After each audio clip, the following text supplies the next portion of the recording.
মহাগুরুত্বপূর্ণ ম্যাচে কি থাকবেন মাহমুদুল্লাহ রিয়াদ?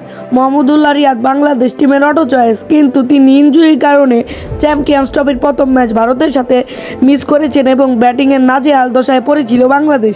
মাহমুদুল্লাহ রিয়াদ যদি ফিট থাকেন তাহলে স্বাভাবিকভাবে মাহমুদুল্লাহ রিয়াদ দলে জায়গা পাবেন। তাহলে দল থেকে বাদ পড়বেন কে? মাহমুদুল্লাহ রিয়াদ 2017 সালে নিউজিল্যান্ডের বিপক্ষে ঐতিহাসিক ম্যাচ জিতিয়েছিলেন। তাই আমরা আশা করতে পারি যে 2025 সালে এসেও মাহমুদুল্লাহ রিয়াদ ঐতিহাসিকভাবে বাংলাদেশকে মোমেন্টাম এনে দিবে তাদের প্রথম ম্যাচ জয়ের মাধ্যমে চ্যাম্পিয়ন্স ট্রফিতে। সবাই দেখেছে বাংলাদেশ টিমের নাজেহাল দশা ব্যাটিংয়ে, কিন্তু বাংলাদেশ টিম চ্যাম্পিয়ন্স ট্রফির শুরুতে কোনো ওয়ানডে না খেললেও গত 4 ওয়ানডেতে মাহমুদুল্লাহর অবিশ্বাস্য ব্যাটিং দেখেছি আমরা।